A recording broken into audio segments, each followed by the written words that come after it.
कुछ तो था उस बंद दरवाजे के पीछे, कुछ ऐसा जो सामने से गुजरने वाले को आकर्षित करता था।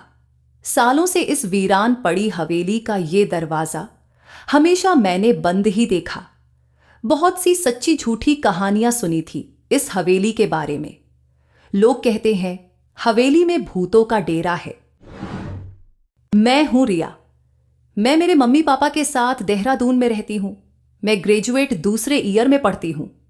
मैं हमेशा छुट्टियां बिताने अपनी दादी के घर आती हूं और गांव के लोगों के ये किस्से सुनने को मिलते हैं। बचपन में तो ये सब सच लगता था, लेकिन अब ये सब कहानियां ही लगती हैं बस। एक दिन मैंने अपनी दादी से हवेली के बारे में पूछा। पहले तो दादी हवेली के नाम से ही डर गई, लेकिन जिद करने पर उन्होंने बताया कई साल पहले वो हवेली बहुत ही संपन्न हुआ करती थी। सारी खुशियां थी। वहां हवेली के बड़े ठाकुर बहुत ही दयालु थे। पूरे गांव में उनका सम्मान था। कुछ दिनों बाद उनके छोटे बेटे की शादी हुई। नई बहू के पहली बार ससुराल आते ही हवेली के दिन फिर गए। हवेली में कदम रखते ही कुत्तों के रोने की आवाजें गूंजने लगी। लोगों ने इसे महज संयोग समझ के भुला दिया। नई बहू देखने में बहुत सुंदर थी। प्रेम विवाह हुआ था दोनों का। असल में छोटे ठाकुर एक बार जंगल गए थे शिकार पे। वहीं उनकी मुलाकात हुई नई बहू से और वो उनके प्रेम जाल में पड़ गए। कौन जानता था नई बहू कोई सामान्य कन्या नहीं थी, बल्कि एक डायन है जो अपने शिकार को प्रेम जाल में फंसा के अपना काम करती है।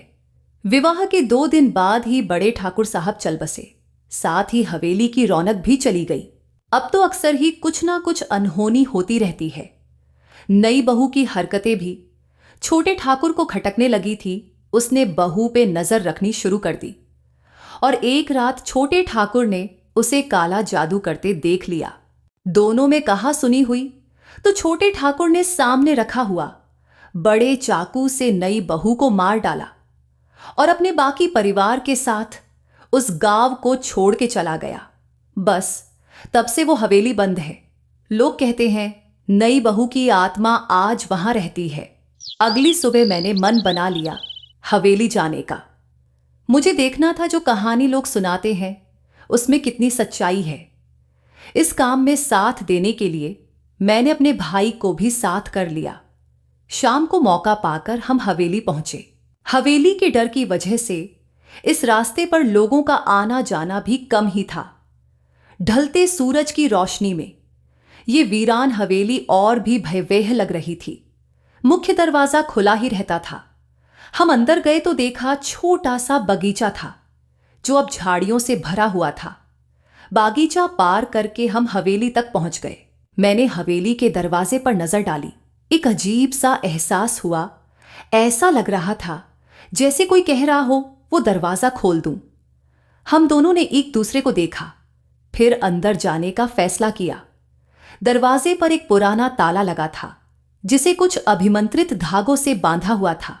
तभी पीछे से आवाज आई, हटो।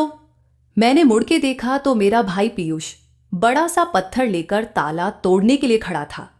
मैं जल्दी से सामने से हट गई। 2-3 बार प्रयास करने के बाद ताला टूट गया। हमने एक दूसरे की तरफ शैतानी मुस्कुराहट के साथ देखा। जल्दी जल्दी ताला खोल के हटा दिया। फिर मैंने दरवाजे को धक्का दिया और दरवाजा एक डरावनी आवाज के साथ खुल गया। दरवाजा खुलते ही हमारी आंखों में चमक आ गई। हमने हवेली में धीरे धीरे आगे बढ़ना शुरू कर दिया। जैसे ही हम अंदर गए दरवाजा अपने आप ही बंद हो गया।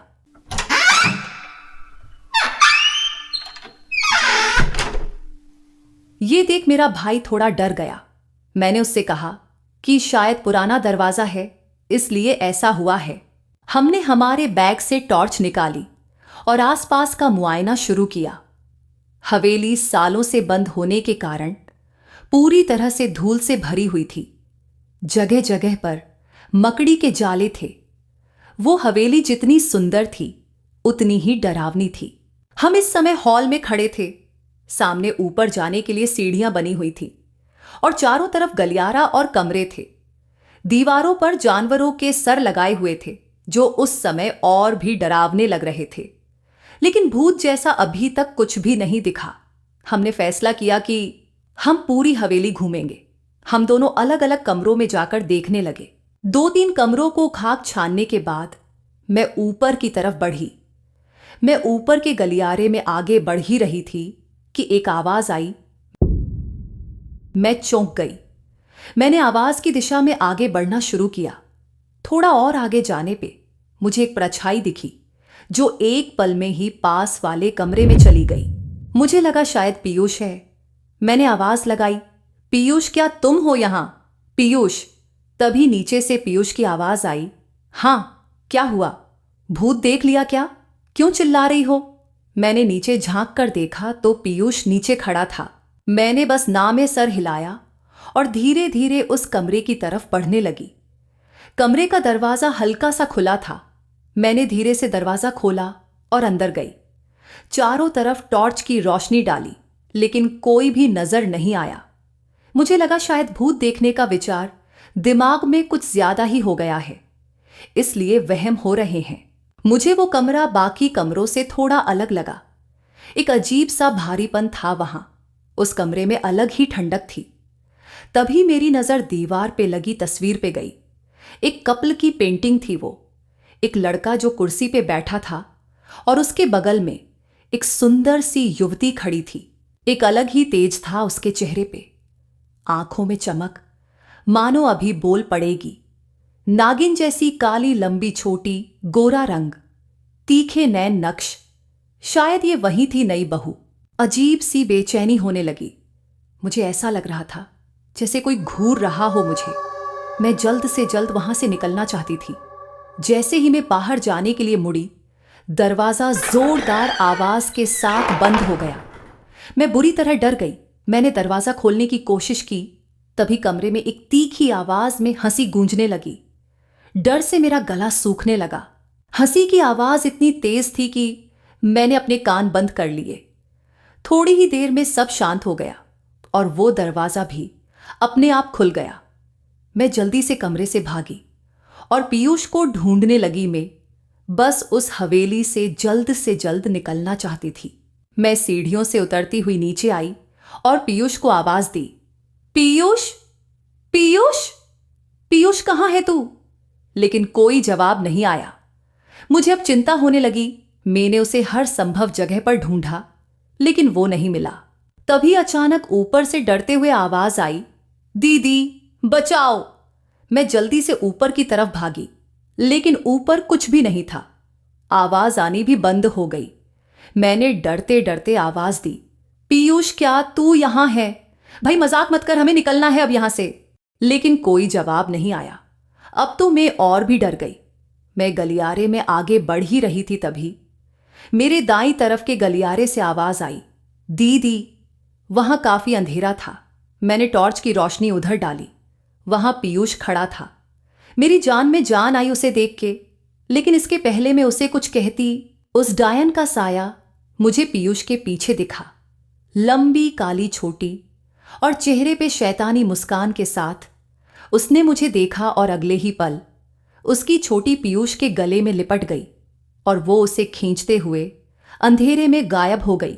मैं ये सब देख के सुन्न रह गई और जैसे ही मुझे स्थिति समझ आई, मैं उसी रास्ते पर भागी, लेकिन वो नहीं मिला। मैंने बारी बारी से हर कमरे में देखा। गलियारे के अगले कमरे की तरफ मैं बढ़ी। ये आखिरी कमरा था। दरवाजा बंद था। मैंने उसे धकेला, लेकिन वो नहीं खुला। मैंने अपनी पूरी जान लगा के दरवाजे को धक्का दिया और दरवाजा एकदम से खुल गया और मैं नीचे गिर गई। मैं जल्दी से उठी। बहुत हैरानी की बात थी, पूरी हवेली में अंधेरा था, लेकिन यह कमरा रोशन था। इस कमरे की हालत देख के ऐसा बिल्कुल भी नहीं लगता कि यह कई सालों से बंद है। एकदम साफ सुथरा कमरा था ये। कमरे में एक अलग ही ठंडक थी। मैंने कमरे में चारों तरफ देखा, कुछ भी नहीं दिखा। तभी एक जोर से आवाज आई। मैंने पलट के देखा, एक छोटा सा संदूक गिरा हुआ था। मैंने उसे उठाया। उसमें कुछ तस्वीरें थी। एक आदमी की सफेद कुर्ता धोती पहने अपनी मूंछों को ताव देते हुए। शायद ये तस्वीरें बड़े ठाकुर की थी। तस्वीरों के साथ में एक चिट्ठी भी थी। मैंने उसे पढ़ना शुरू किया। माननीय ठाकुर राणा सिंह जी, आपका शक एकदम सही निकला।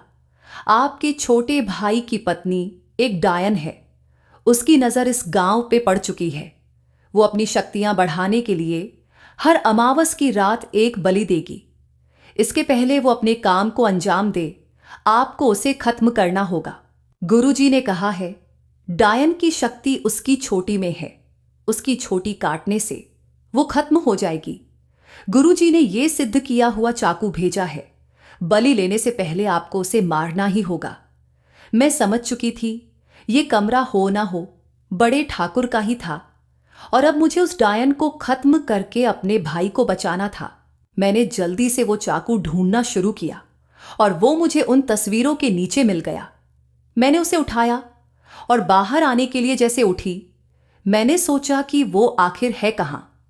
जैसे ही ये विचार मेरे मन में आया, तभी वहां एक आवाज गूंजी, वो वहीं अपने कमरे में मिलेगी। मैं चौंक गई, लेकिन मैं समझ गई थी ये बड़े ठाकुर की आत्मा है जो मेरी मदद करना चाहती है। मैं जल्दी से उस डायन के कमरे तक आई। मैंने डरते हुए दरवाजा खोला। कमरे का हुलिया बदला हुआ था। पूरे कमरे में दिए और मोमबत्तियां जल रही थी।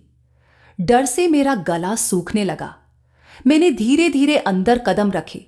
तभी मैंने देखा पीयूष नीचे फर्श पर लेटा हुआ है और उसके चारों तरफ मोमबत्तियां जल रही हैं। मैं समझ गई, वो मेरे भाई की बलि देना चाहती है। मैं जल्दी से उसके पास गई और उसे उठाने का प्रयास करने लगी। अचानक मुझे लगा मेरे पीछे कोई खड़ा है। मैंने डरते डरते पीछे देखना चाहा कि तभी उसने मुझ पर जोरदार वार किया। मेरी आंख मंत्रों की आवाज से खुली। मुझे याद आया किस तरह उसने मुझ पर वार किया और उसके बाद मेरी आंखों के आगे अंधेरा छा गया। उसकी पीठ मेरी तरफ थी। मैंने अपनी पॉकेट से चाकू निकाला और धीरे धीरे उसकी तरफ बढ़ने लगी। उससे कुछ दूरी पर पहुंचकर मैंने जैसे ही उसकी चोटी काटने के लिए हाथ आगे बढ़ाया, उसने पलट के मुझे देखा। उसकी आंखों में खून तैर रहा था। वो इतनी गुस्से में थी कि लग रहा था अभी मुझे खा जाएगी। उसने अपनी छोटी से मेरे गले पर बनाई और मुझे दीवार के सहारे टांग दिया। मैं चिल्लाने की कोशिश करने लगी, पीयूष बचा, बचाओ पीयूष। मुझे छटपटाते देख वो जोर जोर से हंसने लगी। मैंने अपनी कोशिश जारी रखी। अचानक पीयूष को होश आने लगा। मैं और जोर से चिल्लाने का प्रयास करने लगी। पीयूष ने मुझे इस हाल में देखा तो बुरी तरह डर गया। मैंने उसे इशारा किया चाकू उठाने का, जो मुझसे नीचे गिर गया था। इसके पहले डायन का ध्यान पीयूष पर जाता, उसने चाकू मेरी तरफ उछाल दिया। मैंने बिना समय गवाते हुए चाकू पकड़ा और अपने गले पर कसी डायन की चोटी काट दी। छोटी कटते ही उसकी चीख से पूरी हवेली गूंज उठी और देखते ही देखते वो डायन राख में बदल के हवा में उड़ गई। उसके मरते ही माहौल में एक हल्केपन का एहसास हुआ। पीयूष जल्दी से मेरे गले लग गया। हम दोनों कमरे से बाहर निकले। नीचे आकार देखा तो वो मनहूस दरवाजा पूरा खुला हुआ था। हमारी खुशी का ठिकाना नहीं था। हम जल्दी से हवेली से निकले और घर की ओर चल दिए। दोस्तों, आशा करता हूं आज की कहानी आपको अच्छी लगी है। आपको अगर यह कहानी अच्छी लगी है तो लाइक, सब्सक्राइब और कमेंट करना ना भूलिए। धन्यवाद।